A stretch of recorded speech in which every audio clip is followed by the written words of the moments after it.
O tema para esta atividade, né, que foi sugerido, é o nosso maior inimigo. E quem é o nosso maior inimigo? É o Lula, talvez para alguns o Bolsonaro, talvez para alguns o Maduro, talvez agora para algum com o tarifaço o Trump. Mas, na verdade, o nosso maior inimigo está mais perto do que a gente imagina. O nosso maior inimigo, muitas vezes, é o que nos acompanha durante uma vida toda. E eu confesso para vocês, irmãos, que preparando esse estudo sobre o eu nunca tinha estudado de maneira específica o tema. E cada dia que eu dedicava para poder averiguar, tentando conhecer um pouco mais a etimologia da palavra, as suas variações, etc., eu cheguei a uma grande conclusão. E não é uma conclusão assim genérica, porque todo mundo fala, eu sou orgulhoso. O meu eu é grande. Mas eu concluí uma coisa, que eu sou de fato orgulhoso e o meu eu é grande. Não é no sentido assim de que todos têm um eu. Eu pude ver vaidades na minha vida que eu não enxergava. Eu pude ver exaltação própria e vanglória que eu achava que não existia. Porque comumente, no sentido mais comum da palavra, nós atribuímos pobreza à humildade e riqueza ao orgulho. Nós atribuímos uma pessoa simples com humildade e uma pessoa mais intelectual, orgulho. Quanto mais tem, mais orgulho. Quanto menos tem, mais humilde. Mas a conclusão que eu cheguei é que existem muitos orgulhosos vivendo em barracos e existem muitas pessoas humildes vivendo em mansões. Orgulho não é coisa de rico e humildade coisa de pobre. Orgulho é coisa daquele que é uma situação em que se encontra uma pessoa que não se conhece, e humildade é uma virtude que tem aquele que tirou algum tempo para, de maneira honesta, avaliar sua própria vida. A senhora White diz no Caminho a Cristo 43, a luta contra o próprio eu é a maior batalha que já foi travada nessa história aqui embaixo. A luta contra o eu. Mente, Caráter e Personalidades, volume 1, 272. Olha só esse texto. O ego está destruindo a saúde física, mental e a felicidade. O ego está fazendo o quê? Destruindo a saúde física, mental e a felicidade, tornando a mente do ser humano um caos. O eu é o centro em torno do qual tudo parece girar. Irmãos, por que estamos tão emocionalmente destruídos? Coisa do ego. Esse texto é fabuloso. O ego está destruindo a nossa saúde física, mental e a nossa felicidade. Submeter o nosso bem-estar ao veredicto alheio é a maior insanidade mental que uma pessoa pode fazer. Submeter a minha saúde mental ao reconhecimento ou não de outras pessoas é uma loucura. É uma loucura, é um suicídio. E o eu mata. Mas eu nunca matei ninguém. Irmãos, o eu mata. Em 1912, aconteceu algo muito interessante que todos sabem. Alguém disse assim, nem Deus tem poder para afundar. Titanic. Alguns dias mais tarde, no norte do Atlântico, em um local perigoso, foi perguntado ao capitão, vamos diminuir a potência do motor? O capitão, deixa o navio seguir. Algumas horas mais tarde, naquela madrugada, o Titanic estava sendo depositado no útero do grande Oceano Atlântico. Em 1923, faz pouco tempo, 111 anos depois, um grupo de pessoas que trabalhavam numa empresa chamada OceanGate, 2023, obrigado, quiseram fazer um submersível moderno, dinâmico, que fosse navegar nos oceanos, nas profundezas, com muita velocidade e facilidade. E aí lançaram o Titã. Creio que todo mundo viu essa história. Existiam muitos rumores de que aquele submarino, que foi feito com carbono, iria afundar lá embaixo, porque comumente, para a profundidade que eles queriam, deveria-se usar titânio e não carbono. Eles foram até o CEO da empresa e falaram para ele que aquilo poderia ser uma loucura, que poderia comprometer a vida de pessoas, mas ele, cheio de si, porque já tinha existido muitas críticas por ele fazer um submarino pequeno, dinâmico, com carbono, para atingir 4.000 metros, ele mandou reforçar os arcos da carcaça do submarino, mas não quis dar um passo atrás no projeto. Falou, não, vamos seguir. Perto de lançar o submarino mar adentro, algumas pessoas até de outras empresas fizeram apelos que aquele projeto era um projeto perigosíssimo, correria-se o risco deles descerem lá embaixo e não voltar mais, por causa da própria confecção daquele submarino, mas o CEO da empresa, Stockton, era o nome dele, decidiu seguir. E até em uma entrevista ele disse, todos os planos são audaciosos e muitas vezes as burocracias atrapalham o avanço. Não quis dar um passo atrás. Vários engenheiros da própria OceanGate falou, olha, não estamos seguros quanto à segurança desse submersível. Mas ele não quis dar um passo atrás, A imprensa internacional já estava falando nessa inovação. O resultado foi que em julho, 18 de julho de 2023, 5 pessoas, o próprio CEO da empresa, um empresário britânico, um grande milionário britânico, um empresário paquistanês e um empresário francês, e o paquistanês levou o filho de 19 anos que não queria ir porque estava com medo, mas para agradar o pai, como um presente dos Dias dos Pais, ele decidiu ir. Lançaram um submarino no mar. 2 horas depois, ele já estava a uma profundidade bastante relevante, corta-se comunicação. E o que vai se encontrar é, dias depois, destroços desse submarino. O ego mata, o eu mata. É que muitas vezes nós não somos expostos a uma posição de relevância onde isso pode acontecer. Dia 22 de janeiro, agora faz pouco tempo, em Manaus, eu não sei quantos viram esse caso, um homem chamado Fernando teve uma discussão muito severa com a sua esposa, e a esposa argumentava muito bem, como a maioria das mulheres são boas de argumento. Ele não conseguiu argumentar o suficiente com ela, até que ele ficou quieto, e ela falou coisas que certamente feriram o ego dele. Não existe esse assunto de ferir sentimentos, irmãos. O sentimento é uma expressão do ego. Então, quando a gente fala assim, ferir os meus sentimentos, é porque feriu o ego. O ego é o centro de comando de todo o nosso corpo. Então, o sentimento ferido é a extensão do ego ferido. É a somatização do ego ferido.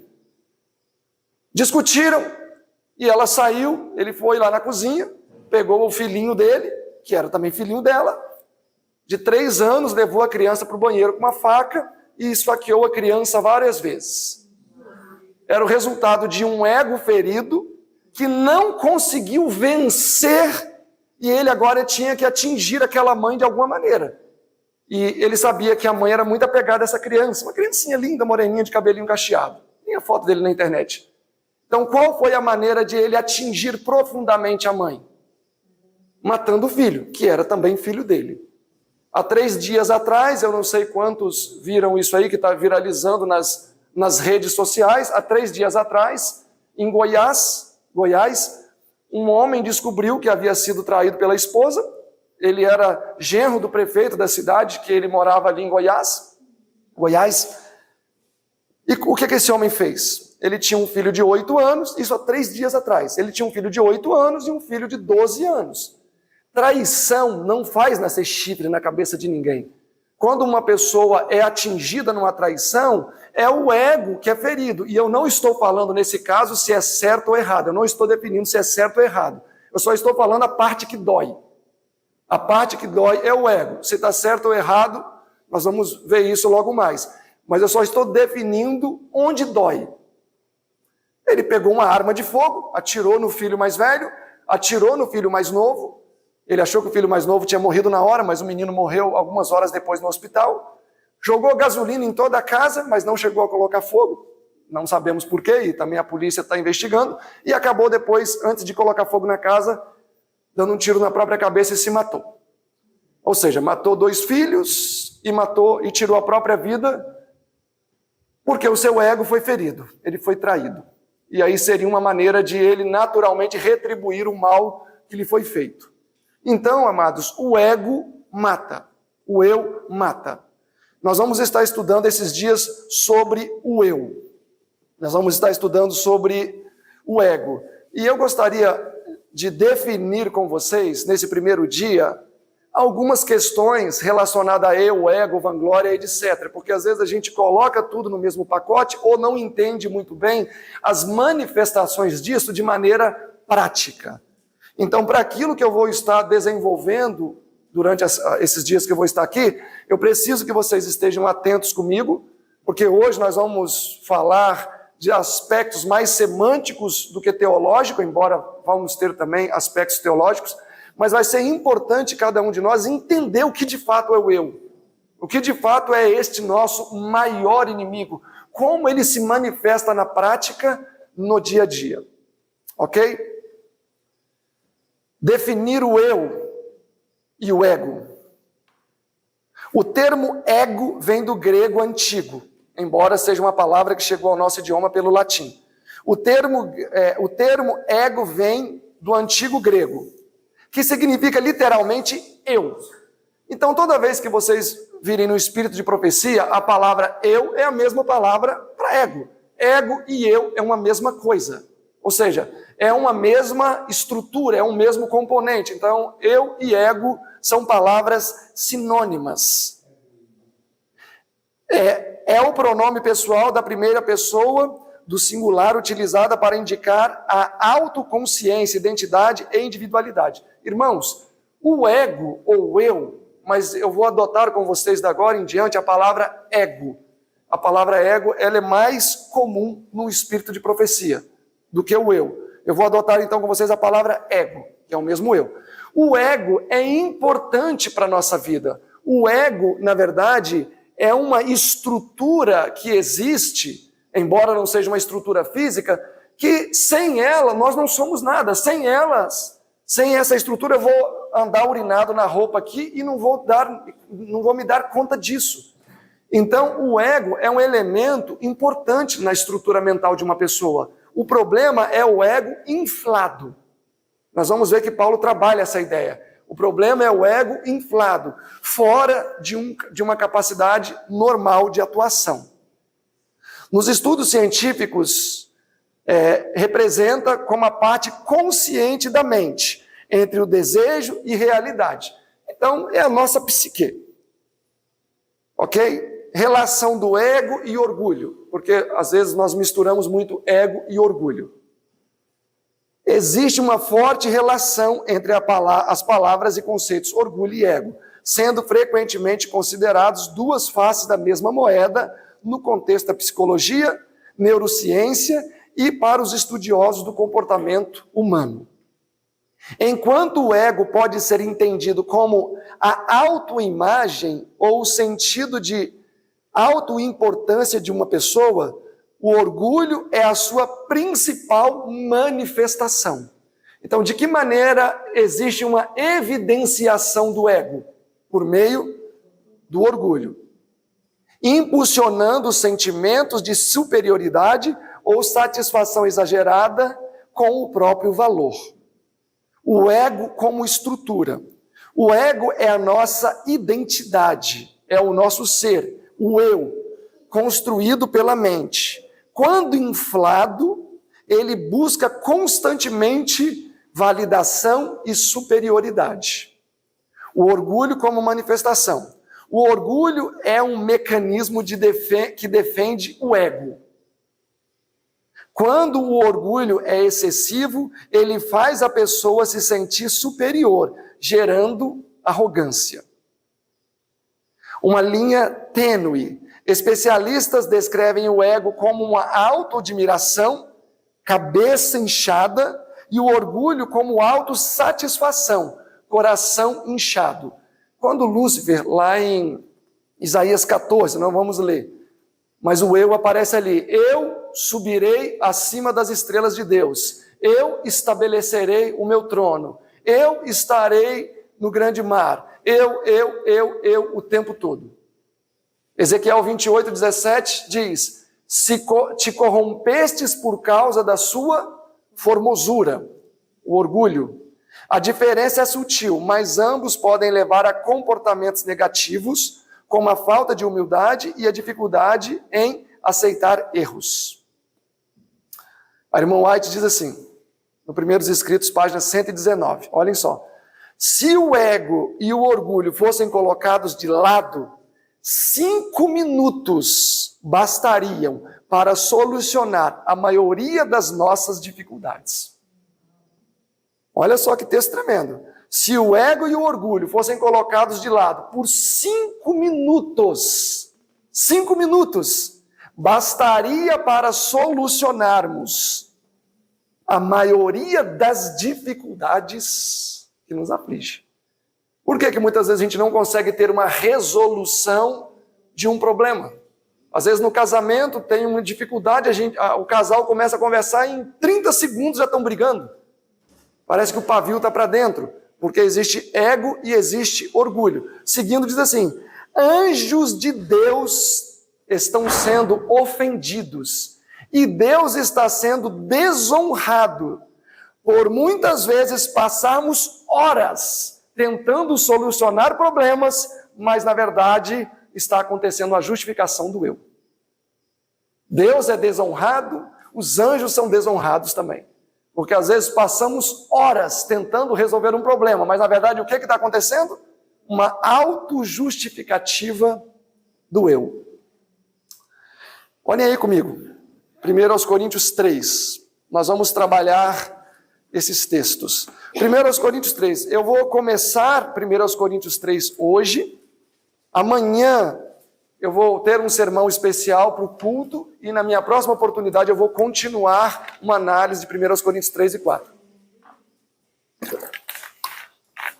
Porque eu considero que uma das pessoas na Bíblia, a parte de Jesus, que mais teria a nos ensinar do que é não ter um ego inflado, é justamente o apóstolo Paulo.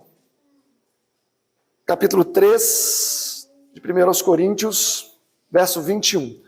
Nós vamos fazer uma análise hoje e amanhã do capítulo 3, 21, até o capítulo 4, versículo 7. Então nós vamos fazer uma leitura desses versos para vocês se familiarizarem, porque hoje nós vamos analisar um pouco desses textos, um pouco mais de profundidade, e amanhã, na minha segunda oportunidade. 3, 21. Portanto, ninguém se glorie no homem, porque tudo é vosso, seja Paulo, seja Apolo, seja Cefas, seja o mundo, seja a vida, seja a morte, seja o presente, seja o futuro, tudo é vosso, e vós de Cristo e Cristo de Deus.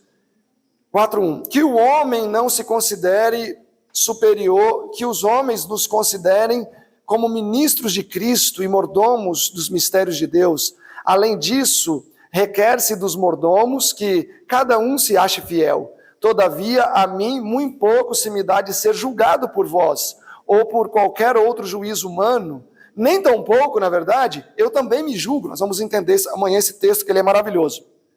Porque em nada me sinto culpado, mas também não me sinto justificado. Ou seja, ele não se sente justificado, mas também não se sente culpado. Verso 5, porque nada julgueis antes do tempo, até que o Senhor venha, o qual trará à luz as coisas ocultas nas trevas e manifestará os desígnios do coração. E eu, irmãos, verso 6, apliquei estas coisas por semelhança a mim e a Apolo, por amor de vós, para que em nós aprendais a não ir além do que está escrito, se ensoberbecendo a favor de um contra o outro. O último verso, porque quem te fez diferente? E que tens tu que não tenhas recebido? E se o recebestes, por que te glorias como se não tivesse recebido? Então esses versos vamos analisar entre hoje e na minha segunda oportunidade de amanhã. Capítulo 3, 21, vamos lá? Portanto, portanto, ninguém se glorie no homem, porque tudo é vosso. que estava acontecendo em Corinto? Paulo fundou esta igreja na sua segunda viagem, que foi do ano 49 ao ano 52. Corinto era uma região muito promissora, entretanto, existia uma diversidade muito grande de culturas ali. Era uma cidade marítima situada na região da Acaia, banhada pelo mar Egeu. Um local onde Paulo considerou muito promissor, embora quando chegou lá, pensou em sair o quanto antes daquela cidade por causa da prevalecente idolatria. Em visão, Deus disse para Paulo: Paulo, não saia daí que eu tenho muita gente nessa cidade. Durante 1 ano e meio, trabalhou assiduamente para fundar e manter uma igreja fortalecida ali. Perto dos últimos momentos em que ele estava atuando nessa região, chega por ali um jovem chamado Apolo. Paulo, então, iria regressar para Jerusalém. Atos 18 está o contexto da fundação dessa igreja. E então ele pede para que Apolo siga as suas atividades em Corinto. Paulo, então, segue e Apolo continua. Paulo havia lançado o cimento, a base, agora Apolo poderia entrar com aspectos da doutrina mais profundos do que Paulo havia abordado inicialmente. O que aconteceu é que, ao invés de os coríntios virem uma harmonia conjunta na atuação, em que um apresenta a doutrina mais rudimentar para poder banir as trevas e o outro agora tem condição de se aprofundar, começaram a ter preferência. Não, mas o sermão de Apolo é mais profundo, o sermão de Paulo é que é mais profundo, e outros ainda diziam que eram os sermões de Pedro, era mais profundo. E naturalmente as pessoas se vangloriavam mais daquele líder que foi mais importante na sua conversão, no seu preparo. Diga-se de passagem que geralmente nos vangloriamos mais nas pessoas que têm condições de aumentar mais o meu poder. Ninguém olha para um mendigo e se vangloria no mendigo, ou de um mendigo, mas nós geralmente nos vangloriamos mais das pessoas que têm condições de aumentar os estágios do meu poder. Então, quando uma pessoa dizia assim, eu sou de Apolo, não é porque ele achava que Apolo era o máximo, é porque Apolo tinha sido mais proeminente na sua formação e por isso Apolo talvez poderia elevar o seu poder. Capítulo 3, verso 21, portanto, ninguém se glorie no homem. Esse texto é o âmago da questão. A irmã White, no Atos dos Apóstolos, na página 301, diz assim, Paulo, então, escreveu primeiro aos Coríntios, a sua mais rica, mais instrutiva e mais poderosa das suas cartas. Então, a carta mais poderosa que Paulo escreveu foi esta, primeiro aos Coríntios. E aqui está o âmago desses primeiros 4 capítulos. Ninguém se glorie no homem. A palavra gloria aí poderia ter sido também traduzida como ninguém se vanglorie no homem. Então esta é uma palavra importante da gente entender. Ela também. Se vanglorie. Essa palavra vem do latim, vana ou vão, significa vão. Glória, vamos ver, mas glória, vão. Significa vazio, oco, sem substância, sem proveito. É a mesma raiz da palavra vácuo. Então, vanglória. Glória é o quê? Significa renome, fama, prestígio ou louvor. Então, vanglória, a parte van, é oco. É sem substância. Uma glória vazia é o desejo de ser admirado por coisas que não têm valor, ou por méritos que não são verdadeiramente seus. Vanglória seria como um palco vazio. O ego é o eu inflamado. A vanglória é a vitrine. Vamos relacionar então agora a palavra vanglória ao eu, ao ego. O ego é uma estrutura interna que busca importância. A vanglória é o mecanismo de exibição desse ego. Vanglória vem ali a exibição. O ego não quer apenas ser bom. O ego quer que o mundo reconheça que eu sou bom. Ninguém fica olhando para si, e claro que existem pessoas que são loucas, que realmente ficam deitados na sua cama pensando o quanto ele é bom, mas a pessoa que tem o ego inflado, ele está mais preocupado com que as pessoas digam isso, né? Olha, como você é bom. Então o ego diz, eu sou o melhor. E a vanglória diz assim, Ei, olhem para mim, porque eu sou o melhor. Chama atenção a relação agora da vanglória com o orgulho. Para entender o orgulho e a vanglória, pense neles como dois estágios de uma mesma doença em que o vírus é o ego. A diferença está em para onde a energia é direcionada. O orgulho, a energia é direcionada para uma grandeza interna. A vanglória, a grandeza é direcionada no sentido externo. O orgulho é uma questão de altura interna. O orgulho estabelece uma hierarquia na própria mente. A lógica. Eu estou acima de você. Esse é o orgulho interno. O sintoma, autossuficiência. O orgulho não pede ajuda, não admite erro e não aceita conselhos, porque isso significa descer a um nível abaixo. Perigo. O orgulho isola. Ele cria uma fortaleza onde ninguém consegue entrar por causa do seu grande orgulho. Mas existe um grande problema, que é esta mesma blindagem que não permite que outro entre, não lhe permite sair também. Existem pessoas que se fecham de maneira tão entranhada no orgulho que não conseguem sair desse cilindro para aprender. A vanglória é uma questão de largura. Então, o orgulho, grandeza interna. Vanglória, crescimento externo. A vanglória é a necessidade de expandir sua imagem para o maior número de pessoas possível admirar. A lógica, eu preciso que todos olhem para mim, porque eu sou mais alto. Então é a vanglória e o orgulho andando de mãos dadas. O sintoma, exibicionismo, a necessidade de aprovação. Se o orgulho é cheio de si, o vanglorioso é dependente do aplauso alheio. Porque afinal eu sou o melhor, então eu mereço ser aplaudido. O perigo, a vanglória escraviza o indivíduo. O indivíduo para de viver a sua própria vida para performar suas atitudes para um público, vivendo constantemente em um palco, trazendo assim muito desgastes e cansaço. Como identificar a diferença na prática? Imaginem dois profissionais, e eles fazem dois trabalhos excelentes. O orgulhoso vai apresentar o seu trabalho para o seu patrão ou para a comissão ali, vai cruzar os braços e vai estar acima de elogios e julgamentos, porque, afinal, ninguém consegue fazer o que eu fiz, ninguém consegue administrar como eu administrei, ninguém consegue ter a desenvoltura que eu tive. Logo, o elogio para mim não é necessário, porque ninguém tem condição de me elogiar, porque não tem condição de me julgar.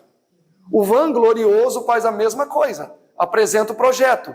E assim que o projeto é apresentado, a primeira coisa que ele faz é tirar uma foto e postar no status do telefone, no status do Instagram e no status do Facebook, onde mais ele puder, e a cada oportunidade ele vai reforçar para as pessoas o quanto ele foi bem sucedido naquela proposta de trabalho. E se o chefão que está ali não elogia ele publicamente, ele vai embora magoado, porque não foi reconhecido o seu devido valor. De maneira que o vanglorioso vive performando o tempo todo, como se ele vivesse em um eterno palco, com isso buscando ser aplaudido, ser reconhecido. Resumindo a ideia, o orgulhoso é aquele que vive uma altivez interna. Esta altivez interna é auxiliada pela vanglória, que vai fazer com que toda essa altivez interna seja projetada para o maior número de pessoas possível. O ego dá sustentação para essas duas manifestações, de orgulho interno e de vanglória externa no sentido horizontal. A irmã White diz assim no Mente, Caráter e Personalidade, volume 2, 259. O ego obscurece o poder perceptivo e a verdade que deveria fazer-nos sábios para a salvação perde o seu poder de cativar e controlar a mente. Então o que é que o ego faz conosco? Obscurece a nossa percepção. Aqui no livro Mente, Caráter e Personalidade, no volume 1, na página 271, ela diz assim: o interesse egoísta deve sempre ser subordinado, pois, se lhe for dado lugar para agir, tornar-se-á um poder controlador, que vai retrair o nosso intelecto e vai fazer com que sejamos um fracasso intelectual. Irmãos, esse texto aqui, eu não sei quantos estão conseguindo captar, mas ele é tremendo. Esse texto aqui diz que quando uma pessoa é muito cheia de ego, vai acontecer o que com as suas faculdades mentais? Um retraimento. E é claro que eu acredito que a maioria aqui entende por que acontece esse retraimento quando uma pessoa tem o ego muito grande. Porque quem tem o ego muito grande está além do nível da capacidade de ser ensinado. Como nós vimos no texto anterior aqui em cima, no Mente e Caráter também, volume 2, diz que se o ego está inflado, vai obscurecer a nossa percepção. Então, como é que o Espírito Santo vai trabalhar com uma pessoa que está com as suas percepções obscurecidas? Não vai existir um desenvolvimento das suas faculdades intelectuais. Olha, se vocês forem pensar, é muito comum talvez alguém já ter conhecido em alguma roça ou em algum lugar um senhorzinho que seja assim, muito bronco, que você fala as coisas não aceita, que fala tanta coisa que não tem nada a ver mais. E você fica pensando, nossa, mas como que essa pessoa ainda acredita nisso? Em tantas coisas assim. Agora mesmo eu viajei por aqui, visitei muitas pessoas, visitei algumas pessoas bem idosas, e eles falavam coisas e eu falava, nossa, isso é do século passado já, mas a pessoa tem aquilo ali como verdade. Uma vez eu visitei uma pessoa em um país e a pessoa estava com um carocinho aqui. E aí eu olhei assim, toda hora fazia assim com a mão, aí eu falei para esse senhor, eu falei, olha, é um berne isso. Aí ele, não é berne não, você acha que eu não conheço um berne? E aí a filha dele falou, olha, todo mundo que chega aqui fala que é um berne, mas ele fala que não é um berne. Só que era um berne, já estava aquele orifício grandinho assim, que dava para ver ele lá dentro mexendo, porque era um berne já velho. E aquele senhor, não é um berne. Irmãos, a bênção vem para aqueles que têm condições de entender que correção precisa ser feita na vida. No caso de uma pessoa, como a senhora White diz aqui, ainda bem que ela escreveu tanta coisa que a gente não apanha por causa disso. Que ela diz aqui, que uma pessoa que tem um ego grande, ela se torna uma pessoa tola. Só que olhem a grande jogada do nosso ego. Ela vai se tornando tola, ao passo que o orgulho e a vanglória diz ao contrário. E tudo isso acontece onde? Aqui. Então o orgulho e a vanglória falam, não, você não é tolo, você é bom demais, você não tem rival. E aí isso só vai inflando o ego, à medida que o ego vai sendo mais cheio ali, o orgulho vai subindo, e à medida que o orgulho sobe na mesma proporção, a vanglória vai também, à medida que sobe, vai alcançando maiores estágios. E a pessoa se torna cada vez mais tola, acreditando que está cada vez mais sábia. Esse senhor só foi acreditar que era um berne quando? Quando o berne colocou um monte de ovinho ali dentro e vira o que daí? Uma bicheira, que já estava um buraco desse tamanho, um monte de bicho lá dentro, aí não teve para onde fugir. Mas aquilo ali é o quê? Muitas vezes é o cúmulo da ignorância de uma pessoa que nutriu tanto o ego durante uma vida inteira, que agora vai ser muito difícil. Por quê? Porque as suas percepções estão obscurecidas. Estão obscurecidas. E qual é o resultado? A pessoa vai aprender, talvez, a duras penas. A duras penas. Aqui Paulo estava tentando ensinar uma grande verdade para os coríntios. Que à medida que eles estavam se vangloriando na performance de outra pessoa, o que estava acontecendo na própria mente deles, eles estavam construindo um retraimento de tudo aquilo que eles haviam aprendido com Paulo. O ego, ele não te mantém em um nível estável. O ego faz você andar de marcha ré, tendo a impressão que está andando para frente. Vocês estão captando isso? Não sei se vocês estão conseguindo entender. Por quê? Porque quanto maior o ego, imagina só, vamos ilustrar. Suponhamos que o nosso orgulho seja o nosso pulmão. Quanto mais eu encher o diafragma de ar, o que vai acontecer com o pulmão? Mais ele vai ser levado para cima, né? Porque eu vou estar enchendo de ar, ele vai... Exatamente, ele vai subir aqui. Isso acontece com o orgulho. Quanto mais o ego é inflado, mais o orgulho sobe. E quanto mais o orgulho sobe, mais a vanglória ela se estende horizontalmente. E aí você tem aquela sensação de que as pessoas estão te reconhecendo e por educação às vezes a pessoa te valoriza. E aí às vezes eu chego e falo, nossa, pastor Breno, você viu que sermão que eu preguei ali? Eu estava inspirado hoje. E talvez ele vai ser educado lá, realmente foi uma bênção o sermão. Só de ele falar isso, pronto, aí já sobe mais. E aí o outro vem e fala, e aí você vai se promovendo, porque o orgulhoso, ele não espera só as pessoas irem até ele. Quantas vezes eu já escutei pregadores falando, nossa, hoje realmente, olha, estava inspirado. Hoje eu estava inspirado. Mas isso é o quê? Isso é a vanglória querendo ouvir o quê? Aplauso. E aí, muitas vezes a gente não tem coragem de fazer o que a irmã White fala, porque a irmã White fala que a gente deve fazer o que nessa hora? Que a gente deve reprovar. E quando uma pessoa vem elogiar, a gente não deve aceitar. Ela diz que a gente deve falar para a pessoa, para poder a pessoa não colaborar com o inimigo. Ou jogar a glória para Deus. Mas aí é que é o ponto. Porque às vezes a gente fala assim, não, Deus seja louvado. Mas se não fosse Deus, se não fosse eu também, Deus não ia receber essa glória.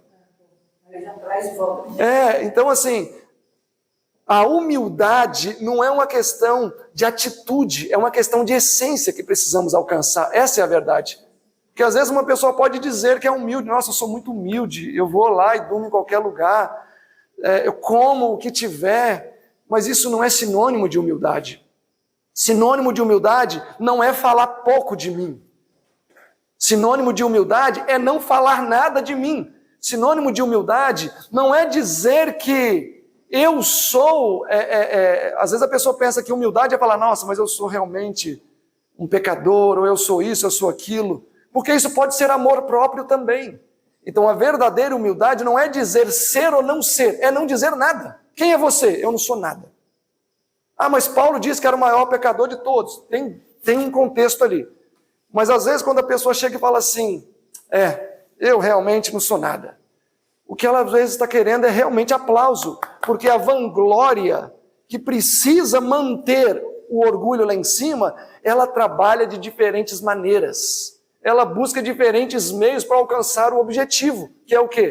Aplauso, que é falar, não, irmão, você é um irmão bom, você está sempre empenhado, você é maravilhoso, você viaja o mundo pregando o evangelho, e com isso vai inflando o ego, vai jogando o orgulho lá para cima, e a vanglória vai só estendendo as suas dimensões. Outro dia conversei com uma pessoa, ele falou assim, rapaz, olha, Deus me usa tanto que às vezes ele me toma assim, que depois eu vejo as pessoas assim, só falando que eu falei bonito, não sei nem o que eu falei. Aí eu fico olhando, isso aí, irmãos, é o suprassumo de uma dupla poderosa, orgulho e vanglória. Pensem sempre no seguinte, o eu ou o ego, ele é o vírus, ele é o que dá sustentação. Agora, o que faz com que isso, o que revele se o meu ego está inflado ou não, é a vanglória e o orgulho. Orgulho, crescimento interno, altivez, arrogância. Vanglória, vitrine, crescimento vertical, horizontal, né? E quanto mais longe eu vou, mais alto está o meu orgulho. E qual é o resultado disso? O resultado é que ainda que eu fale assim, a honra e a glória seja dada a Deus, mas na verdade eu estou querendo ficar no lugar de Deus. O ego obscurece o poder perceptivo e a verdade, que deveria fazer uma pessoa sábia para a salvação. Perdeu seu poder de cativar e controlar a mente. Então, quando uma pessoa chega a níveis altos de orgulho, é o que o texto está dizendo, que a verdade pede poder para alcançar aquela mente. Isso é pecado contra o Espírito Santo, irmãos. Por isso que às vezes a gente pensa assim que o pecado contra o Espírito Santo é xingar Deus, é rasgar a Bíblia, é dizer que não acredita nele, etc. Pecado contra o Espírito Santo é quando acontece isso aqui, ó. É quando o Espírito Santo já não tem mais condições, por causa do nosso ego tão inflado, ele não tem mais condições de falar. Aqui, ó. A verdade perde o poder de cativar a mente. Vai fazer o que com um indivíduo desse? Não vai fazer, não tem o que fazer, não tem mais o que fazer. A pessoa atingiu um ponto sem retorno. O nosso maior inimigo não é Satanás. Eu acredito que na vida de algumas pessoas Satanás poderia tirar férias e o indivíduo não ia nem perceber. Não ia nem perceber. Ele podia ir lá para Cancún, tirar férias lá, ficar nadando lá, e o indivíduo não ia perceber. Por quê? Porque ele já está tão alinhado com Satanás em comportamento, que ele vai continuar a sua obra. A exaltação própria, que é uma das manifestações do orgulho, foi o que levou Satanás à ruína. É quando ele olhou para ele e falou assim, não, mas a minha roupa brilha demais, a minha roupa brilha igual a de Deus, por que eu não posso sentar no lugar que ele está sentado? Isso é o que está escrito, que ele olhou para as suas vestes e disse, não são as minhas vestes tão brilhantes quanto a dele? Se referindo a Jesus. E aí, o que se poderia fazer com ele agora? Ele chegou a um nível que ele achava que ele tinha a mesma, pelo fato de ter uma posição relevante, ele teria os mesmos direitos que Jesus. O orgulho é a causa primária do pecado na vida de uma pessoa, assim como foi no céu. E eu vou falar a verdade para vocês. Eu acredito que eu fui o mais abençoado e você. Porque durante a semana toda eu estudei sobre o ego, sobre o orgulho. Poderia dar uma aula sobre orgulho agora. Junta já o que eu tenho de orgulho no coração com o que eu aprendi e me tornei um mestre no orgulho. Irmãos, a verdade é que cada um deve se avaliar. E muitas vezes até os nossos muitos sermões é para a nossa glória e não a glória de Deus. Muitas vezes até as nossas reformas é mais para a glória própria do que a glória de Deus. Nossa, vocês não sabem, eu dirigi 30 horas para vir nesse congresso, irmão. 30, valoriza tantas 30 horas que até parece que o local não vai valer a pena. A pessoa de alguma maneira está evidenciando exaltação própria, vanglória.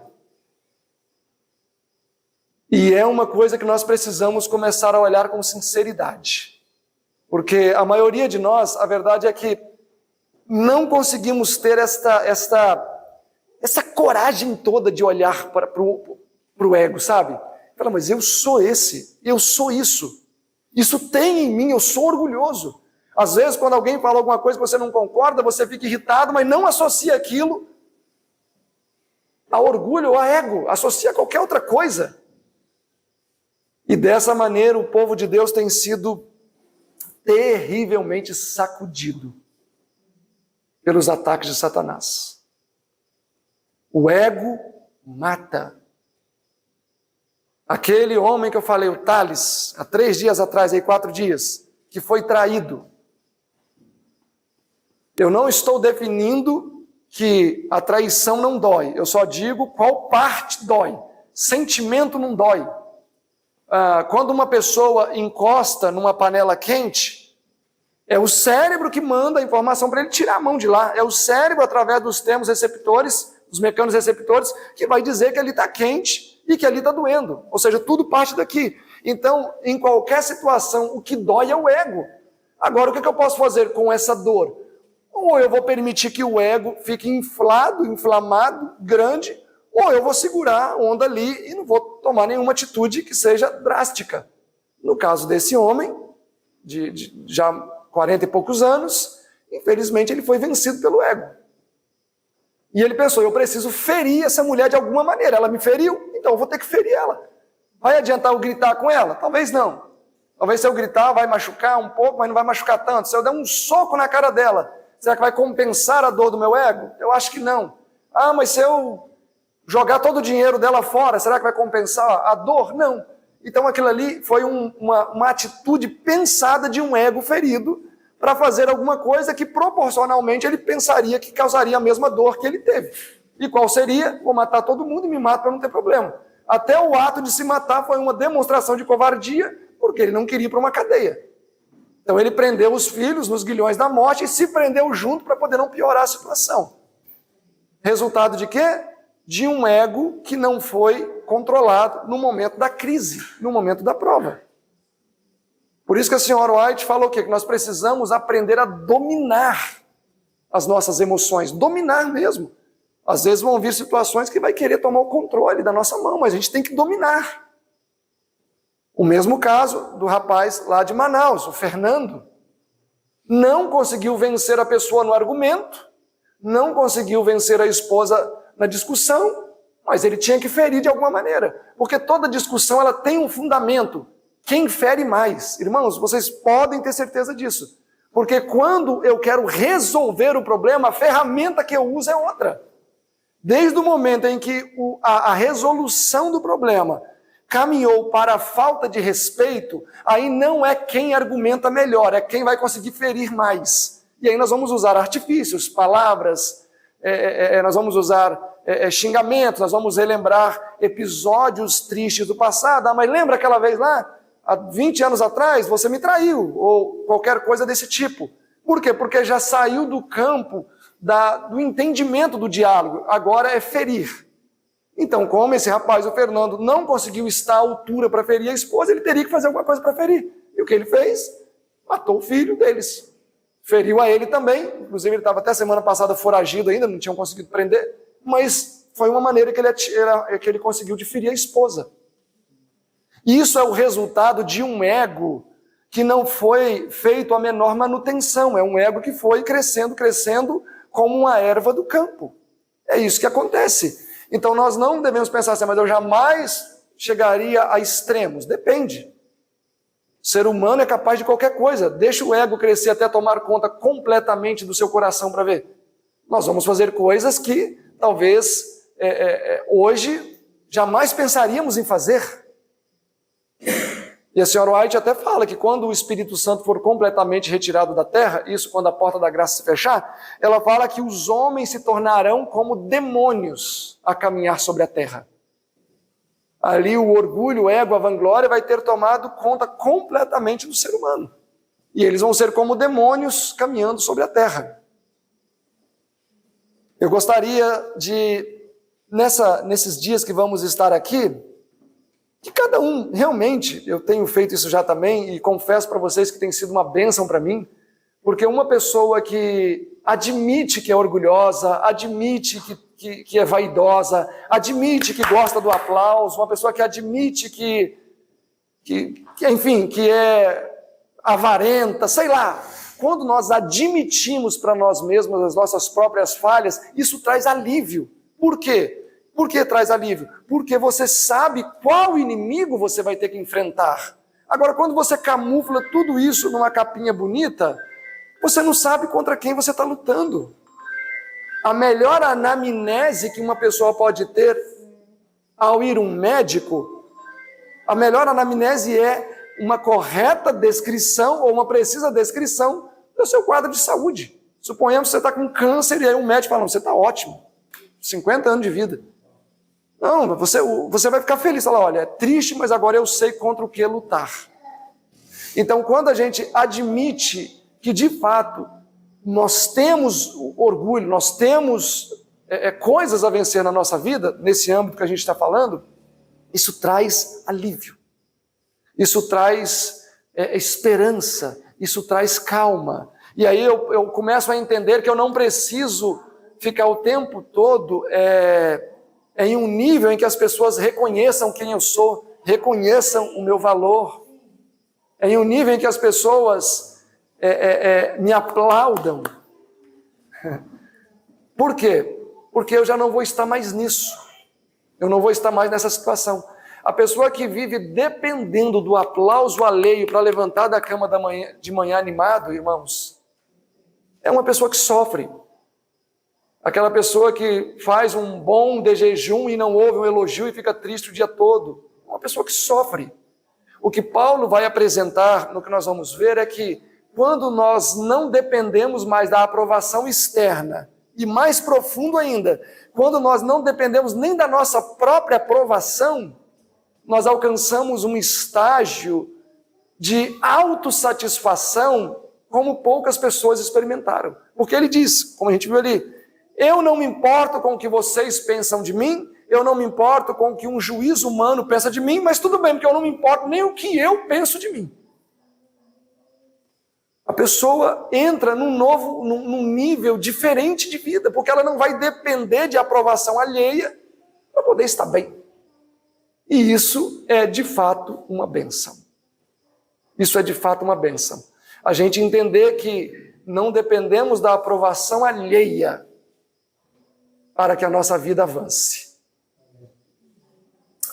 Eu espero que Deus nos abençoe nessa jornada. Eu quero continuar com vocês amanhã, mas depois do culto divino. O culto divino eu vou trazer um tema sobre isso também, mas eu vou continuar esse assunto aqui depois à tarde.